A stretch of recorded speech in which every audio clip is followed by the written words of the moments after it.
बिस्मिल्लाहिर्रहमानिर्रहीम। Fourth year हम लोगों ने जो डिस्क्रीट प्रोबेबिलिटी डिस्ट्रीब्यूशन का चैप्टर स्टार्ट किया हुआ था, उसका एक हिस्सा जो है वो है बायनॉमियल डिस्ट्रीब्यूशन, जो आज हम पढ़ेंगे। बायनॉमियल डिस्ट्रीब्यूशन, इसमें से आपको जिससे नज़र आ रहा है, इसके नाम से बाय, इसके नाम में आता है। बाय का मतलब होता है दो, B I bi, it means two. So it has two parameters. सबसे पहले हम लोग ये देख लेते हैं कि बर्नौली ट्रायल क्या होता है। डेफिनेशन है, Bernoulli trial is a random experiment in which there are only two possible outcome, success and failure. Bernoulli trial हमारे पास होता है एक ऐसा ट्रायल जिसमें हमारे पास सिर्फ दो आउटकम्स होते हैं, सक्सेस और फेलियर। फॉर एग्जाम्पल है tossing a coin and considering head as success and tail as a failure. एक कॉइन को अगर हम टॉस करते हैं तो उसमें हमारे पास दो ही ऑप्शंस हैं, या तो हेड आएगा या तो टेल आएगा। अगर हम हेड को एज सक्सेस कह दें तो इसका मतलब है कि टेल्स जब आएगा तो वो एज अ फेलियर कंसीडर होगा। जैसे कि अक्सर मैचेस में आपने देखा होगा, जब मैच में टॉस करते हैं उसमें भी कोई एक साइड जो है, एक टीम जो है वो हेड ले लेती है, एंड देन उसमें जब हेड आता है तो सक्सेस होता है, टॉस जीत जाते हैं। अगर टेल्स आता है तो फेलियर होता है। सेकेंड एग्जाम्पल है checking items for a production line. Success है नॉट डिफेक्टिव, फेलियर है कि अगर वो आइटम जो है डिफेक्टिव निकल आएगी। थर्ड इसमें है फोनिक का कॉल सेंटर। सक्सेस हमारे पास होगी ऑपरेटिंग फ्री है, और फेलियर है अगर हमारे पास फ्री से ऑपरेट नहीं हो रहा है तो। अब Bernoulli random variable x takes the value 0 and 1, probability of x equal to 1 is equal to p, probability of x is equal to 0 is equal to 1 minus p, जो कि है q। यहाँ में हमारे पास 0 का मतलब है कि वो फेलियर है, 1 का मतलब है कि सक्सेस है। तो probability of x is equal to 1 का मतलब हो जाएगा, यानी कि सक्सेस की जो हमारे पास प्रोबेबिलिटी है वो हमारे पास p कहलाएगी, और जो फेलियर की प्रोबेबिलिटी है उसे हम 1 माइनस p कहते हैं, या दूसरे लफ्ज़ों में उसे q भी कह देते हैं। It can be easily checked that the mean and variance of Bernoulli random variable are expected value of x is equal to p, यानी कि इसका मीन जो होता है, एक्सपेक्टेड वैल्यू ऑफ x का मतलब है मीन, यानी जो मीन है इसका वो बराबर होता है p के, और जो वेरिएंस है वो p इंटू 1 माइनस पी यानी p इंटू क्यू के बराबर होता है। Consider the following type of random experiment. कुछ रैंडम एक्सपेरिमेंट है जो हम सपोज कर रहे हैं। The experiment consist of n repeated Bernoulli trials हैं। कोई एक ऐसा एक्सपेरिमेंट है जिसके अंदर बर्नौली ट्रायल्स हैं, लेकिन वो n टाइम्स रिपीट हो रहे हैं। Each trial has only two possible outcomes labelled as success and failure. हर ट्रायल में दो पॉसिबल आउटकम्स हैं, जो जिनमें से एक जो है वो सक्सेस है और एक फेलियर है, जैसा कि बर्नौली ट्रायल में ही होता था। The trials are independent. दूसरी कंडीशन ये है कि हर ट्रायल जो है वो इंडिपेंडेंट है, यानी किसी एक ट्रायल का उससे नेक्स्ट वाले ट्रायल के ऊपर कोई इफेक्ट नहीं आता। The outcome of any trial has no effect on the probability of others, यानी एक आउटकम जो है उसको जब एक ट्रायल हमने कर लिया, उससे जो आउटकम आया उसका उससे नेक्स्ट वाले पे या उसके प्रीवियस वाले के ऊपर कोई इफेक्ट ना आए, तो उसे हम कहते हैं कि trials independent. The probability of success in each trial is constant which we denote by p। Probability of success जो है वो भी हर एक में p ही होनी चाहिए। हर ट्रायल में जो सक्सेस की प्रोबेबिलिटी है वो p होनी चाहिए, वो अलग अलग वेरी ना करती हो। The random variable x counts the number of x। The random variable हमारे पास है x, कैपिटल X। इसमें नंबर ऑफ सक्सेसेस जो हमारे पास आएंगी वो है small x। In the n trials is set to have a binomial distribution with parameter n and p, जिसे हम लिखते हैं bin का मतलब बायनॉमियल। ब्रैकेट है, x मीन्स द वेरिएबल जो x है उसकी सक्सेसेस हमारे पास आएंगी स्मॉल x, और n और p का मतलब ये है कि इसके पैरामीटर्स हैं n और p, यानी कि नंबर ऑफ ट्रायल्स और प्रोबेबिलिटी ऑफ सक्सेस। इसमें मैंने जैसे आपको भी बताया था कि बायनॉमियल है, इट मीन्स के B I bi means two, जैसे कि बाईसाइकिल होता है, तो इट मीन्स इसके दो ही पैरामीटर, इससे आप यहाँ से आपने इसको याद रखना है। The probability mass function of binomial random variable x with parameters n and p is F of x is equal to probability capital X is equal to small X is equal to N C X P raise to power X Q raise to power N minus X for X जो है उनकी हमारे पास range है 0 1 2 3 up to N. ये बात आपने यहाँ पे याद रखनी है कि बायनॉमियल डिस्ट्रीब्यूशन जो है वो हमारे पास एक डिस्क्रीट डिस्ट्रीब्यूशन है। सो इसमें जहाँ जहाँ पर भी हम इसको जमा करेंगे, एक तो पहली बात समीशन का साइन आएगा, इंटेग्रल नहीं आएगा, समीशन का साइन आएगा। और दूसरी चीज़ ये कि इसकी जो रेंज है वो जंप करती है और डिस्क्रीट वेरिएबल है, यानी कि 0 1 2 3 4 5 इस तरह से आएगी, पॉइंट्स में नहीं आ सकती।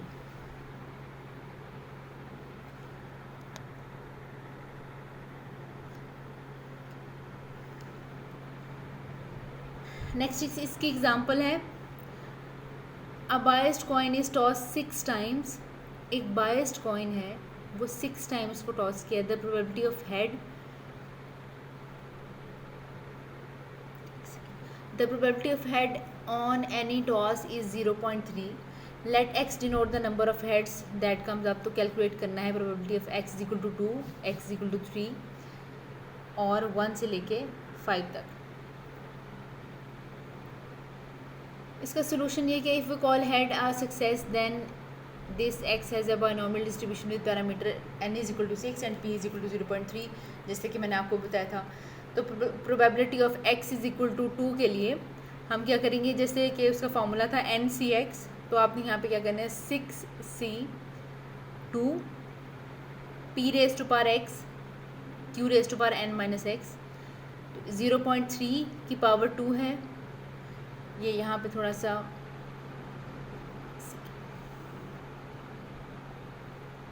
इसकी पावर 2 है।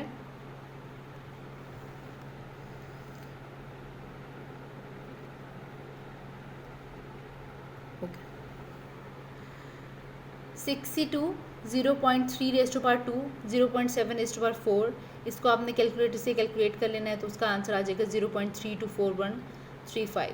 Probability X is equal to 3 निकालने के लिए हम क्या करेंगे, 63 0.3 यानी p raise to power 3 q raise to power n minus 3 यानी कि 6 माइनस 3 वो भी 3 हो जाएगा। तो इसको आपने कैलकुलेट कर लेना है 0.1852।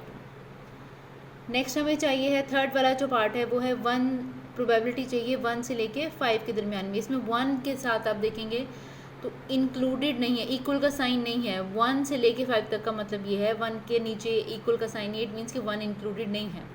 इट मीन्स कि हम 2 से स्टार्ट करेंगे, 2 3 4 और 5 की प्रोबेबिलिटी हम लोग निकालेंगे, जैसे कि हम लोग पहले निकाल रहे थे, यानी कि NCX p raise to power x q raise to power n minus x। और फिर हमने उनकी प्रोबेबिलिटीज़ कैलकुलेट करने के बाद उनको आपस में ऐड अप करेंगे तो हमारे पास आ जाएगा 0.578। एक और एग्जांपल है, a quality control engineer is in charge of testing whether or not 90% of the DVD players produced by in a company conform to the specifications. To do this, the engineer randomly select a batch of 12 DVDs players from each day production.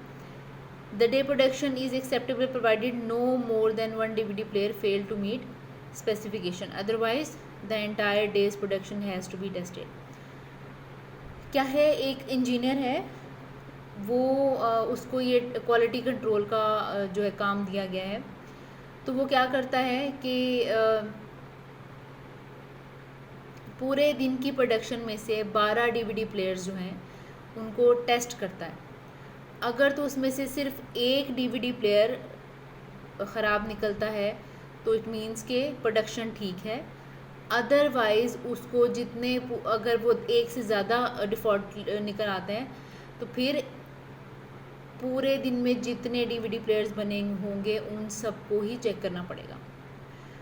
तो पहला part ये है कि what is the probability that the engineer incorrectly passes the day's production as acceptable only if 80% of the day's production actually confirms the specification। और इसका दूसरा part हमारे पास है, what is the probability that the engineer unnecessarily requires the entire day production to be tested if in fact 90% of the DVD players confirmed under specifications. पहला part हमारे पास ये है कि कितने चांसेस हैं हमारे पास, क्या प्रोबेबिलिटी है, क्या हमारे पास जो है वो असल में 80% जो है वो प्रोडक्शन सही हो और वो इसको इनकरेक्टली पास करते हैं, ठीक है। और दूसरा वाला जो हमारे पास क्वेश्चन है वो है what is the probability that the engineer unnecessary required a day's production to be tested, यानी कि एक ही ख़राब 12 में से एक ही ख़राब निकला था बट उसने फिर भी रिफ्यूज़ कर दिया और हमें सारे दिन के जितने प्रोडक्शन हुआ था वो पूरा टेस्ट करना पड़ा। Solution X denote the number of DVD players in the sample that fails meet specification. In part 1 we want X is less और equal to 1 with binomial parameters 12 and P जो है वो 0.2 है। तो हमने यहाँ पर X इज़ लेस और इक्वल टू 1 का मतलब ये है कि 0 और 1 आएगा इसके अंदर। तो N और P के हिसाब से हमने 0 और 1 की प्रोबेबिलिटी निकाल ली है। 0 की प्रोबेबिलिटी हमारे पास आई है 0.069 और 1 की प्रोबेबिलिटी आई है 0.206। इनको जब हम ऐड अप कर लेते हैं तो हमारे पास आता है 0.275। सेकेंड पार्ट है now we want that probability of X is greater than 1 with the parameters N is equal to 12 और P जो है वो हमारे पास चेंज हो गया, इसमें 0.1 हो गया। इसमें भी हमने क्या किया है, लेस और इक्वल टू 1 के लिए प्रोबेबिलिटी निकाल ली है। लेस के लिए वही 0 और 1 आएगा, लेस और इक्वल है तो। फिर हमने क्या किया है इसके अंदर 12C0 0.1 raise to power 0 0.9 raise to power 12। इसी तरीके से 12C1 0.1 रेज़ टू पावर 1 और 0.9 रेज़ टू पावर 11। इसका आंसर हमारे पास आ गया है 0.659। ये चीज़ हम लोगों ने जब पहले प्रोबेबिलिटी वाला चैप्टर पढ़ा था उसके अंदर ये सब चीज़ें पढ़ी थी कि प्रोबेबिलिटी को किस तरह से कैलकुलेट करते हैं। उसमें हमने ये भी पढ़ा था कि probability of X is greater than 1 is equal to 1 minus probability of X less और इक्वल टू 1। तो ये जो हमारे पास X इज़ लेस और इक्वल टू 1 का आंसर है, इसको आप 1 में से निकाल देंगे तो हमारे पास X is equal to X is greater than 1 का आंसर आ जाएगा। नेक्स्ट हमारे पास है mean and variance of binomial distribution. Any random variable with a binomial distribution X with the parameter N and P is the sum of n independent Bernoulli random variables in which the probability of success is P. X हमारे पास क्या है, x1 plus x2 plus x, ये पूरा जो कुछ Bernoulli जो trials थे उन सबको हमने जमा कर लिया। The mean and variance of each x has easily calculated. पहले भी जैसे हमने बताया था हर बर्नौली ट्रायल के जो एक ट्रायल है बर्नौली ट्रायल उसका मीन हमारे पास होता है P और उसका वेरिएंस होता है हमारे पास PQ। Has the mean and variance of X are given by, ये इंडिपेंडेंट है जैसे कि पहले भी हम लोगों ने बताया था। तो जब ये n टाइम रिपीट होने लग जाएंगे तो हमारे पास मीन जो है वो हमारे पास आ जाएगा NP एंड वेरिएंस जो आ जाएगा वो NP इंटू 1 माइनस P यानी कि NPQ। Define X to be the number of successes in n independent Bernoulli. अच्छा, ये नेक्स्ट हमारे पास आ गई है डेरिवेशन किस तरह से होती है हमारे पास बायनॉमियल डिस्ट्रीब्यूशन की, और बायनॉमियल डिस्ट्रीब्यूशन क्या होता है। Define X to be the number of successes in independent Bernoulli trials each with probability of success P। हमारे पास n बर्नौली ट्रायल्स हैं, इंडिपेंडेंट हैं और उनमें हर एक की प्रोबेबिलिटी ऑफ सक्सेस जो है वो P है। Now we derive the probability function of X का प्रोबेबिलिटी फंक्शन हम लोगों ने कैलकुलेट करना है। First we denote that X can take the value 0 1 2 3 up to n। ये मैंने आपको अभी थोड़ी देर पहले जैसे बताया था कि बायनॉमियल डिस्ट्रीब्यूशन जो है और बर्नौली जो ट्रायल्स होते हैं वो डिस्क्रीट होते हैं। सो इसमें होल नंबर्स जो है वो यानी कि डिस्क्रीट वैल्यूज़ जो हैं वही उसकी रेंज के अंदर आती हैं। Hence there are n+1 possible discrete values for X। 1 से लेके n तक तो n होगी, बीच में एक और 0 ऐड होता है जब, तो n+1 possible discrete values for X हैं। We are interested in the probability that X takes a particular value of X if there are X successes observe then there must be n-x failures observe. अगर हमारे पास total n trials हैं उसमें से X हमारे पास successes हैं तो n-x जो है वो हमारे पास कितनी आ जाएंगी, वो फेलियर्स आ जाएंगे। जैसे कि अगर हम लोग 10 ट्रायल्स हैं या एन की वैल्यू यानी हमारे पास 10 है, उसमें से 3 सक्सेसेस आती हैं, तो फेलियर्स कितनी आई, यानी कि 10-3। तो उसी हिसाब से n-x जो है हमारे पास वो फेलियर्स हैं। One way for this to happen is for the first x Bernoulli trials to be successes। हमने क्या कहना है, पहले x Bernoulli trials जो हैं वो हमारे पास सक्सेस हैं, और द रिमेनिंग n-x जो है वो हमारे पास फेलियर है।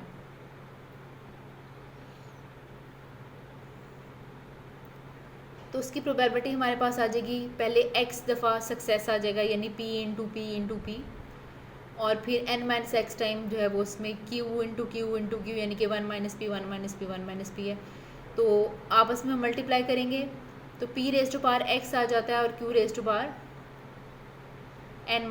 आता है। However, this is only the one of the many ways that can be obtained x successes and n-x failures. They could occur in exactly the opposite order, यानी कि n-x failures first पहले भी आ सकते हैं और सक्सेसेस बाद में हो सकती हैं, ठीक है। This outcomes which has the same number of successes as the first outcome but with a different arrangement also has the probability p of x और 1 - p n-x। जैसे कि पहली अगर हमारे पास फर्स्ट सक्सेस आती है उसके बाद सारी फेलियर्स आती हैं, ठीक है, और जो ऐसा भी हो सकता है कि पहली फेलियर आई, दूसरी सक्सेस आई और उसके बाद आगे सारी फेलियर्स, तो वो पी जो है वो शिफ्ट होता जाएगा, यानी n नंबर ऑफ टाइम्स जो है वो पी आगे आगे आता जाएगा डिफरेंट अरेंजमेंट के साथ। प्रोबेबिलिटी का आंसर यही आएगा, सेम टू सेम। नेक्स्ट हमारे पास there are many other ways to arrange successes and n-x failures among the n possible positions. Once we position the x successes, the position of n-x failures are invertible. The number of ways of arranging success in n trial is equal to the number of ways choosing x objects from n objects, which is equal ncx। ncx जैसे हमने पहले से पढ़ रखा है कि इसको हम किस तरह से खोलते हैं, n factorial over x factorial into n-x factorial. n factorial को हमने खोला है, उसमें है n into n-1 n-2 up to n-x-2 n-x-1, इसके साथ n-x आना था जो कि नीचे वाले फैक्टर के साथ कैंसिल आउट हो गया है। x फैक्टोरियल को खोल दिया है, x into x-1 into x-2, ये 3 2 1 जिस तरह से हम लोग फैक्टोरियल खोलते हैं ये उस तरीके से आ गया। अच्छा, ये चीज़ हम लोगों ने पहले भी डिस्कस की हुई है कि 0 फैक्टोरियल जो हमारे पास 1 होता है, चैप्टर नंबर 6 में जब हम लोग थर्ड ईयर के चैप्टर नंबर 6 पढ़ रहे थे तो उसमें प्रोबेबिलिटी वाला चैप्टर, उसके अंदर हम लोग पढ़ चुके हुए हैं कि 0 फैक्टोरियल 1 होता है और कैसे होता है। We can now determine the total probability of obtaining x successes each outcome with x successes and n-x failure has in individual probability p of x into 1 - p n-x। There are ncx possible arrangements, हर trial के लिए ncx possible arrangements हो सकती हैं और उनकी उसकी probability p की पावर x और q की पावर n-x ही निकलती है। Then hence the total probability of x successes in n independent Bernoulli trial is p probability x equal to x ncx है p⁻x q⁻n-x और इसकी रेंज है हमारे पास 0 1 2 3 4 5 6 7 8 अप टू n। ये हमारे पास है derivation of binomial distribution formula, यानी बाइनॉमियल डिस्ट्रीब्यूशन का फार्मूला जो है वो अगर ये है ncx p⁻x q⁻n-x, तो ये क्यों है, ये किस तरह से जनरेट हुआ है, इसके पीछे क्या लॉजिक थी, वो ये लॉजिक थी जो मैंने आपको भी बताई है। डेरिवेशन है ये इसकी। नेक्स्ट इंशाल्लाह हम लोग इसके क्वेश्चंस करेंगे एक्सरसाइज के अंदर से, और इसके मीन और वेरिएंस जो है उसकी जो डेरिवेशन है, मीन और वेरिएंस की न्यूमेरिकल और थ्योरेटिकल जो डेरिवेशन है उसको हम लोग पढ़ेंगे। इसमें से कुछ भी क्वेश्चंस अगर हैं तो आप मुझसे व्हाट्सएप पे पूछ सकते हैं, और इंशाल्लाह नेक्स्ट लेक्चर जो है वो नेक्स्ट डे जब होगा तो मैं आपको बताऊँगी। अल्लाह हाफिज़।